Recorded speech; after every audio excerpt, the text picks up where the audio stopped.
Good morning, student of class 4th. Today we are continue lesson for 3, The Selfish Giant, on page number 40.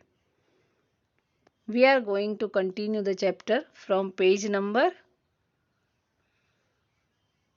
40.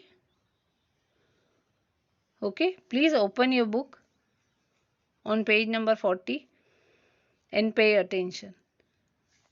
आपने देखा है कि मैंने आपको, ये आपकी इंग्लिश की बुक है, class 4th, chapter 3, the selfish giant.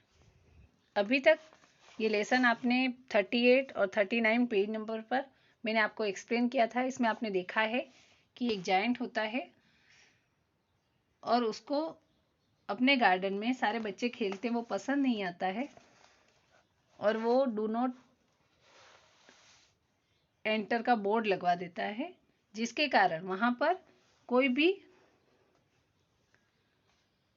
Season भी नहीं आता, मतलब स्प्रिंग का सीजन भी नहीं आता, वसंत ऋतु नहीं आती और वो उसका गार्डन बर्फ से ढका ही रहता है।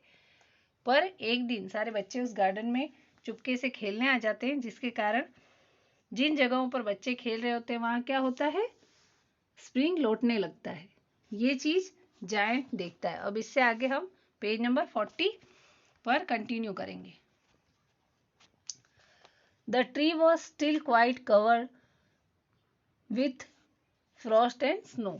हमने क्या देखा था कि एक कॉर्नर में खड़ा होकर एक छोटा बच्चा रो रहा था, जो बहुत ही ज़्यादा छोटा था, और उसको जायंट ने देख लिया था। अब इससे आगे हम देखेंगे, the tree was still quite covered with Frost and snow, मतलब वहाँ पर उस ट्री के ऊपर अभी तक कोई सीजन नहीं आया था, वो बिल्कुल बर्फ से ढका हुआ था। Climb up little boy said the tree bending his branches down low. उस ट्री ने वो बच्चा क्यों रो रहा था? क्योंकि उसको पेड़ की डाली पर बैठना था।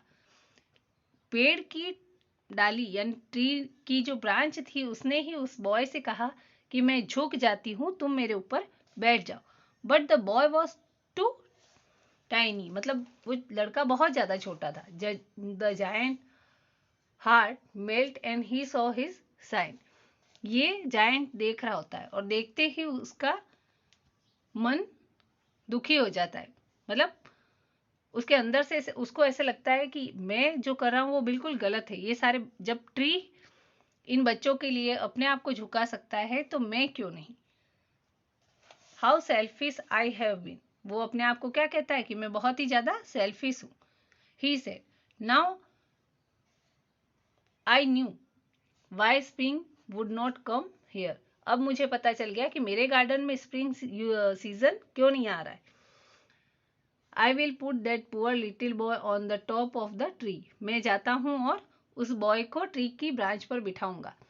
And then I will knock down the wall, और मैं ये जो दीवार बनाई है गार्डन के आसपास, उसको भी गिरा दूंगा। माई garden shall be the children playing ground for ever, और मेरा ये गार्डन बच्चों की खेलने की जगह बन जाएगा हमेशा के लिए। The giant went out into the garden. When the children saw him, they were so frightened that they all run away. जैसे ही वो गार्डन में जाता है, वहां पर जितने भी बच्चे खेल रहे होते हैं सारे डर के मारे भाग जाते हैं। क्यों? क्योंकि एक तो वो डेंजर भी था और गुस्सा भी बहुत करता था, और वो सारे बच्चे उसके गार्डन में खेल रहे थे, इसलिए उसको देखते ही वो डर के मारे भाग जाते हैं। Only the little boy did not run away. एक वही लड़का नहीं गया जो पेड़ के पास खड़ा होकर रो रहा था। क्यों नहीं गया? For his eye were so full of tears that he did not see the giant coming. उसकी आंखें आंसुओं से भरी हुई थी, इसलिए उसको जायंट आता हुआ दिखाई नहीं दिया, इसलिए वो जा नहीं पाया। The giant lift up the little boy gently. Giant आया और उसने उस छोटे बच्चे को गोद में उठाया। And put him up into the tree, और पेड़ की डाली पर, ब्रांच पर बिठा दिया। The tree broke into arm around the giant's neck and kissed him. Sorry. The tree broke into blossom and once and the bird came and sang on it. इतने में क्या होता है, जैसे वो उस बच्चे को डाली पर बिठाता है, वहां पर भी बसंत ऋतु आ जाती है। वो पेड़ पर बहुत सारे फूल खिल जाते हैं, सारे बर्ड्स आ जाते हैं और वो चहकने लगते हैं, गाना गाने लगते हैं। The little boy put his arm around the giant neck and किस हिम। वो छोटा बच्चा बहुत ज्यादा खुश हो जाता है और जायंट को गले लगा लेता है। When all the other children saw that the giant was not wink any longer they come running back to the garden. जैसे ये सारी चीजें दूसरे बच्चे देखते हैं, वो भी भागकर उस गार्डन में वापस आ जाते हैं खेलने के लिए। क्यों? वो क्या देखते हैं? वो देखते हैं कि जायंट अब डरावना नहीं रहा है और वो अच्छा बन गया है, इसलिए वो सारे भी उस गार्डन में वापस खेलने आ जाते। It is your garden now, little children said the giant.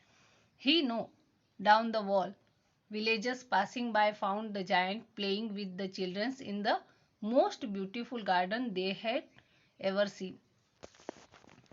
उसने उन बच्चों से कहा कि ये गार्डन अब आपका है और आप लोग रोज यहाँ आकर खेल सकते हो। उसने जो दीवार बनाई थी गार्डन के चारों तरफ, उसको भी गिरवा दिया। और जो विलेजर्स, गांव वाले लोग थे, वो वहां से आते जाते क्या देख रहे थे कि जायंट बहुत ही खुश है और उन बच्चों के साथ अच्छे से खेल रहा है और उसका गार्डन भी बहुत हरा भरा है। तो हमको हमेशा सबके साथ काइंड नेचर से रहना चाहिए और सबके साथ मिलजुल कर रहना चाहिए। ये लेसन आपका हो गया एक्सप्लेन करके कंप्लीट। अब नेक्स्ट वीडियो में मैं आपको इसके वर्ड मीनिंग और अदर एक्सरसाइज कंप्लीट करवाऊंगी। ओके।